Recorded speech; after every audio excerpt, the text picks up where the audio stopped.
بسم اللہ الرحمن الرحیم اللہم صلی علی محمد وعلی آل محمد مبارک وسلم۔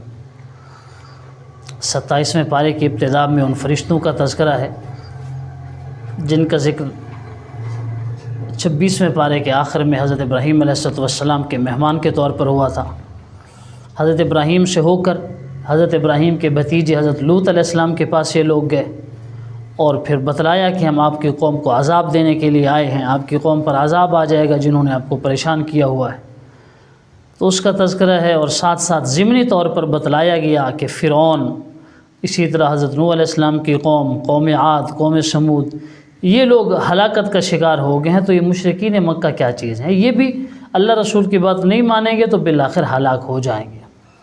اگلی آیات میں انسان کو توجہ دلائی گئی ہے کہ دیکھو ہم نے آسمان کو بنایا، ہم نے زمین کو بنایا، یہ کتنی بڑی ہماری نشانی ہیں۔ پھر یہ کہ جوڑا جوڑا بنایا، من کل شیء خلقنا زوجین، ہر چیز کے ہم نے جوڑے جوڑے بنائے ہیں، اور پھر انسانوں اور جنات کو ہم نے اپنی عبادت کے لیے بنایا ہے۔ اور اس صورت کے آخر میں بتلایا کہ رزق کا کفیل اللہ ہے، البتہ کافروں کے لیے عذاب ہے، اس کے عذاب کی خوشخبری کافروں کو دی گئی۔ اس کے بعد سورۃ طور شروع ہوتی ہے جو مکی صورت ہے، 49 آیات اور 2 رکوعات ہیں۔ اس میں اللہ تبارک و تعالیٰ نے 5 قسمیں کھائی ہیں، والطور وکتاب مسطور فی رق منشور، یہ 5 قسمیں کھائی ہیں، اور پھر جو جواب قسم دیا ہے کہ اللہ کا عذاب ضرور واقع ہو کے رہے گا۔ یہ بہت بڑی بات تھی کہ اللہ کے عذاب کے بیان کرنے کے لیے اللہ تبارک و تعالیٰ 5 قسمیں کھا کر کہہ رہے ہیں جی میرا عذاب ضرور آئے گا، اور ایسا عذاب ہوگا جس کو کوئی ٹالنے والا نہیں ہوگا، کوئی دور نہیں کر سکے گا۔ اس کے حوالے سے حضرت جبیر ابن مطعم رضی اللہ تعالیٰ عنہ کا واقعہ بڑا مشہور ہے۔ حضرت جبیر ابن مطعم مسلمان نہیں ہوئے تھے اس وقت، غزوہ بدر میں جو 70 کافر قید ہوئے، ان قیدیوں کے بارے میں بات چیت کرنے کے لیے آئے۔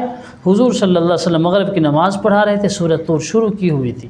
اب ظاہر ہے جو بندہ نماز میں شریک نہیں ہے، موقع پر موجود ہے، الفاظ تو اس کے کانوں میں بھی جا رہے ہیں۔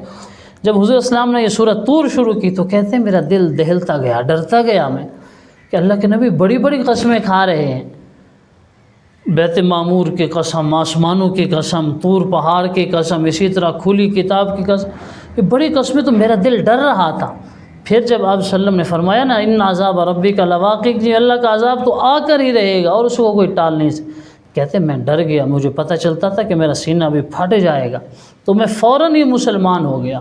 یعنی ابھی میں نے حضور صلی اللہ علیہ وسلم سے ملاقات نہیں کی تھی، مگر قرآن کی تاثیر کی شدت ایسی تھی کہ میں اسی وقت ایمان کے بھی میں تو مسلمان ہوتا ہوں۔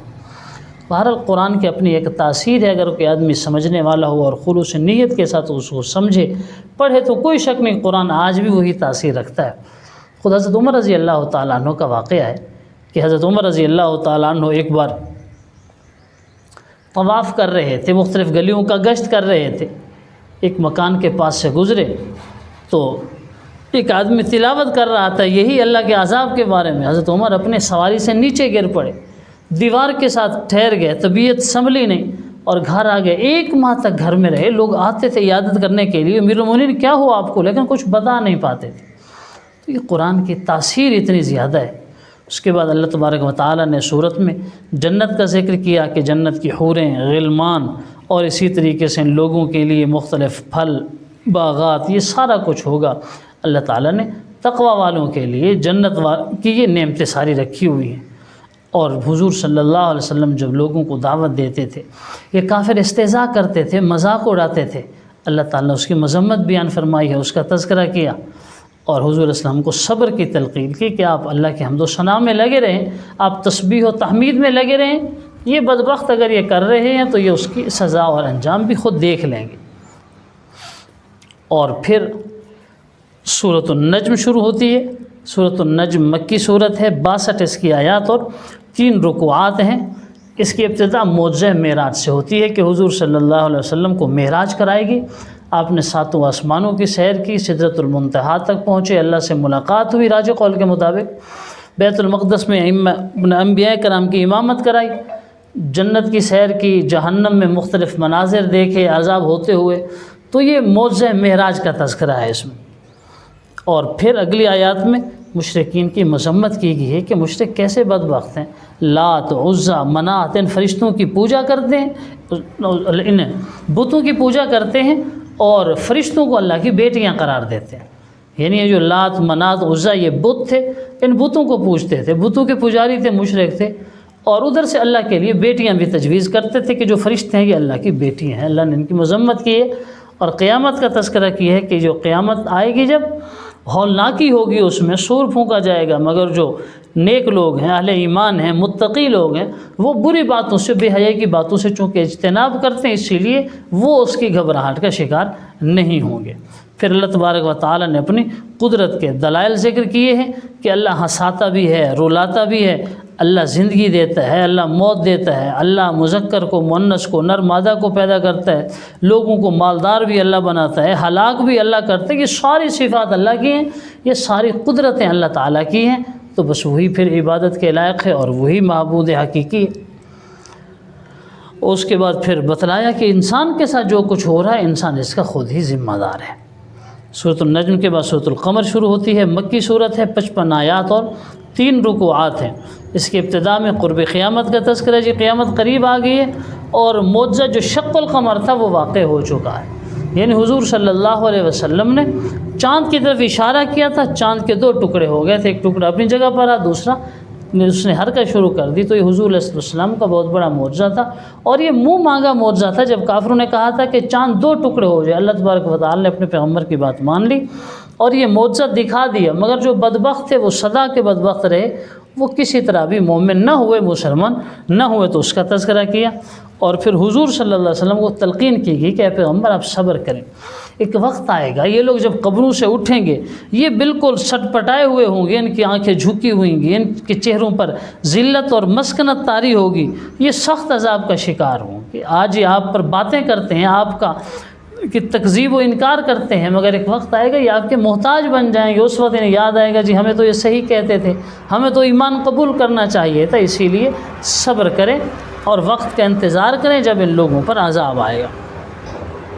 اور مشرکین مکہ کو کہا کہ دیکھو جو سابقہ قوموں پر عذاب آئے ہیں وہ عذاب تم پر بھی آ سکتے ہیں۔ قرآن کے بارے میں بتلایا کہ یہ قرآن ہم نے اس کو آسان کر دیا، یعنی اس کا پڑھنا آسان ہے، اس کا حفظ کرنا آسان ہے، اس سے نصیحت کا حاصل کرنا آسان ہے۔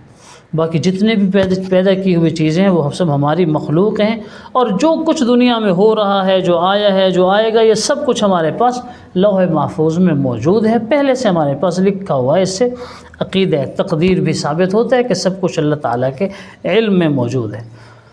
سورۃ القمر کے بعد سورہ رحمان آتی ہے۔ سورہ رحمان جس کا دوسرا نام عروس القرآن ہے، قرآن کی زیب و زینت، قرآن کی دلہن، اس سورت کی 78 آیات اور 3 رکوعات ہیں۔ اس میں اللہ تعالیٰ نے اپنی نعمتیں گنوائی ہیں کہ قرآن میری سب سے بڑی نعمت ہے، اس کے علاوہ سورج، چاند، ستارے، درخت، اناج، پھل پھول، یہ ساری چیزیں میری نعمتیں ہیں، اور یہ سب مجھے سجدہ کر رہے ہیں۔ تو میں نے اپنی نعمتیں انسان کے لیے بنائی ہیں، یہ ساری چیزیں مجھے سجدہ کرتی ہیں، اور میں نے انسان کے فائدے کے لیے بنائی ہیں۔ میٹھا پانی بھی ہے، کھارا پانی بھی ہے، ان کے درمیان میں نے رکاوٹ بھی ڈال دی ہے۔ پہاڑوں جیسے جہاز ہیں جو دریاؤں اور سمندروں میں چل رہے ہیں۔ اس کے علاوہ کچھ اخروی عذاب ہیں۔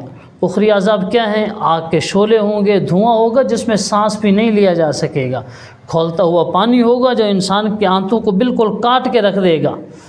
اس کے بعد پھر نعمتوں کا تذکرہ کیا، ایمان والوں کے لیے گنجان، ٹہنیاں، چشمے، میوے، ان کی 2 اقسام، شرم و حیا والی حوریں، یہ ساری نعمتیں ہیں۔ یہ دنیا کی نعمتیں ذکر کی، اللہ نے آخرت کی نعمتیں ذکر کی، اور سب سے بڑی نعمت قرآن کا تذکرہ کیا۔ مقصد یہ ہے کہ اللہ کی نعمتوں کی طرف متوجہ رہو، ورنہ اللہ کا عذاب تم پر مسلط ہو جائے گا۔ پھر فرمایا کہ تم اللہ کی کون کون سے نعمت کو جھٹلاؤ گے، فَبِأَيِّ آلَاءِ رَبِّكُمَا تُكَذِّبَانِ۔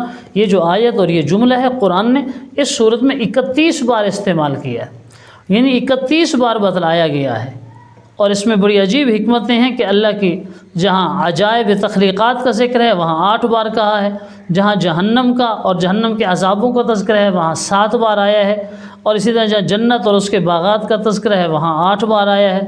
اسی طرح جو کم درجے کے باغات ہیں، من دونہما جنتاً، قرآن نے کہا جو بڑے باغات سے ذرا کم درجے کے چھوٹے باغات ہیں ان کا جب تذکرہ کیا تو پھر 8 بار، تو ٹوٹل 31 بار اللہ تبارک و تعالیٰ نے آیت بیان کی ہے، فَبِأَيِّ آلَاءِ رَبِّكُمَا تُكَذِّبَانِ۔ کچھ لوگ اس پر اعتراض کرتے ہیں کہ اللہ نے یہاں پر اپنے عذابوں کا تذکرہ کیا، جہنم کا عذاب، جہنم کے شعلے وغیرہ، تو وہاں بھی کہا کہ میری کون سی نعمت کو جھٹلاؤ گے؟ عذاب کا ذکر کر کے کہنا کہ نعمت ہے، تو یہ کون سی نعمت ہے؟ اس کا جواب مفسرین نے یہ دیا ہے کہ کسی کو عذاب سے ڈرانا اور ایسا ڈرانا کہ وہ عذاب سے رک جائے تو یہ اس کے لیے نعمت ہے۔ اگر نہ ڈرایا جاتا ہے، ممکن ہے وہ عذاب میں مبتلا ہو جاتا، گناہوں میں مبتلا ہو کر کے عذاب کا مستحق بن جاتا، مگر جب اللہ نے ڈرا دیا تو وہ ڈر گیا، گناہوں کو چھوڑ دیا، سیدھے راستے پہ آ گیا، گناہوں سے محفوظ ہو گیا، جہنم سے محفوظ ہو گیا۔ تو قرآن کا ڈراوا، عذاب کا تذکرہ تو اس کے لیے نعمت ثابت ہو۔ تو بہرحال کل 31 بار یہ آیت ذکر کی ہے اللہ تبارک و تعالیٰ نے، اور پھر آخر میں فرمایا کہ اللہ تعالیٰ کا جو نام ہے یہ بڑا بابرکت ہے، بڑا مبارک ہے، وذوالجلال والاکرام ہے۔ پھر سورۃ الواقعہ آتی ہے۔ سورۃ الواقعہ مکی صورت ہے، 96 اس کی آیات اور 3 رکوعات ہیں۔ اس صورت کا دوسرا نام سورۃ الغنا بھی ہے، یعنی جو اس کو پڑھتا ہے اللہ تعالیٰ اس کو فقر و فاقہ سے محفوظ رکھتا ہے۔ یہ مرفوع روایت ہے، حضرت عبداللہ بن مسعود رضی اللہ تعالیٰ عنہ جناب نبی کریم صلی اللہ علیہ وسلم کا ارشاد نقل کرتے ہیں۔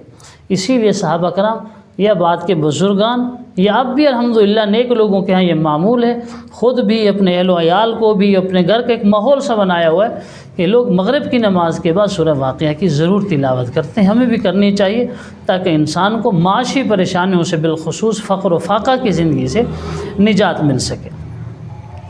اس کے بعد فرمایا کہ جب قیامت آئے گی تو لوگوں کے 3 گروہ ہو جائیں گے، ایک اصحاب الیمین ہوگا دائیں طرف والے، ایک اصحاب الشمال ہوگا بائیں طرف والے، اور ایک السابقون الاولون، السابقون بالکل نیکیوں میں آگے بڑھ جانے والے لوگ ہوں گے، سب سے زیادہ نعمتوں میں سابقون ہوں گے، پھر کم درجے کی نعمتوں میں اصحاب الیمین، اور اللہ کے عذاب میں جو لوگ شکار ہوں گے اللہ کے عذاب کا وہ اصحاب الشمال ہوں گے، بائیں طرف والے، مراد اس سے جہنمی لوگ ہیں۔ اللہ تبارک و تعالی نے اپنی قدرت کے دلائل ذکر کیے کہ میں پانی کے ناپاک قطرے سے جیتا جاگتا اور خوبصورت سا انسان بنا دیتا ہوں، بیج مٹی میں بویا جاتا ہے اس سے خوبصورت پودا بنا دیتا ہوں، بادل پانی کو برساتے ہیں، درخت آگ پیدا کرتے ہیں، تو یہ اللہ تبارک و تعالیٰ کی قدرت کی نشانی ہے۔ میں اگر یہ سارے کام کر سکتا ہوں تو میں دوبارہ کیوں نہیں زندہ کر سکتا؟ میں دوبارہ بھی زندہ کرنے پر قادر ہوں۔ اس کے بعد اللہ تعالیٰ نے اس سورت کے آخری رکوع میں قرآن کی عظمت پر قسم کھائی ہے، اور قسم بھی مواقع النجوم، ستاروں کے گرنے کی قسم۔ آج جب ہم موجودہ سائنس کو دیکھتے ہیں، ماہرین فلکیات کی تحقیقات ہمارے سامنے آتی ہیں کہ اس کائنات میں 500 ملین کہکشائیں ہیں، یعنی 1 ملین میں 10 لاکھ ہوتے ہیں، 500 ملین کہکشائیں، اور ایک کہکشاں میں تقریباً 1 ملین ستارے ہیں، اور یہ مسلسل گردش کر رہے ہیں۔ زمین گردش کر رہی ہے تقریباً 1000 میل فی گھنٹہ کی رفتار سے، سورج بھی 6 لاکھ میل فی گھنٹہ کی رفتار سے گردش میں ہے، ستاروں کی گردش بعضوں کی 8 میل فی سیکنڈ، بعضوں کی 32 میل فی سیکنڈ، بعضوں کی 84 میل فی سیکنڈ کی رفتار سے چل رہی ہے۔ تو اتنا بڑا نظام ہے۔ اب پتہ چلتا ہے کہ اللہ نے ستاروں کی قسم کیوں کھائی تھی، کہ ستاروں کا تو اتنا بڑا جہان ہے جس کے مقابلے میں یہ ہماری زمین اور یہ سیارہ کچھ بھی نہیں ہے، تو اتنی بڑی قسم کھائی اللہ تعالیٰ نے، اور فرمایا تم سمجھو گے جب تمہیں پتہ چلے گا یہ بہت بڑی قسم ہے کہ یہ عظیم قرآن ہے، کتاب مکنون میں ہے، مگر اس کو پاکیزہ لوگ ہی ہاتھ لگاتے ہیں، پاکیزہ لوگ ہی اس کو پڑھتے ہیں۔ پھر سورۃ الحدید کا تذکرہ ہے۔ سورۃ الحدید مدنی سورت، 29 اس کی آیات اور 4 رکوعات ہیں۔ حدید لوہے کو کہتے ہیں، چونکہ اس میں اللہ تعالی نے لوہے کا تذکرہ کیا کہ ہم نے لوہا نازل کیا ہے، ہم نے لوہے کو پیدا کیا۔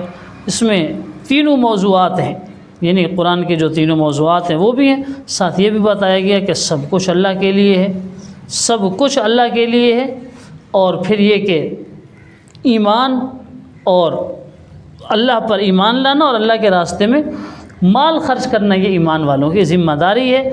اور تیسرا یہ کہ دنیا دھوکہ ہے، دنیا ظاہری فریب ہے، ظاہری طور پر بڑی چمک دمک اور زیب و زینت کی چیز ہے، حقیقت یہ ہے کہ دنیا سراب ہے، دھوکہ ہے۔ کھیتی کی طرح ہے، کھیتی تر و تازہ ہوتی ہے، ہری بھری ہوتی ہے، سرسبز ہوتی ہے، ہم دیکھتے ہیں تو بڑی خوشنما ہوتی ہے، مگر جب کھیتی کٹ جاتی ہے، کوئی آفت اس کو ختم کر دیتی ہے تو بالکل ویرانہ سا ہو جاتا ہے۔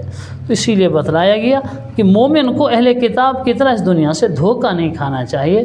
انسان دنیا میں رہے مگر اپنے دل کو دنیا میں نہ لگائے، دنیا کی حقیقت کو سمجھے کہ یہ آج ہے کل نہیں ہوگی۔ دنیا تو بڑی بے وفا ہے، دنیا نے تو بڑے بڑے لوگوں کے ساتھ وفا نہیں کی جنہوں نے دنیا کی ہر بات مانی، یہ تو ان سے بھی دغا کر کے چلی گئی۔ جب انسان دنیا سے جاتا ہے تو دنیا پیچھے رہ جاتی ہے، انسان آگے اکیلا جاتا ہے۔ تو مسلمانوں کو یہ 3 امور سکھائے گئے کہ سب کچھ اللہ کا ہے، اللہ کے راستے میں مال خرچ کرو، جان خرچ کرو، اور پھر یہ کہ دنیا دھوکہ ہے تو اس میں اہل کتاب کی طرح اس کے ظاہر سے دھوکہ نہ کھاؤ۔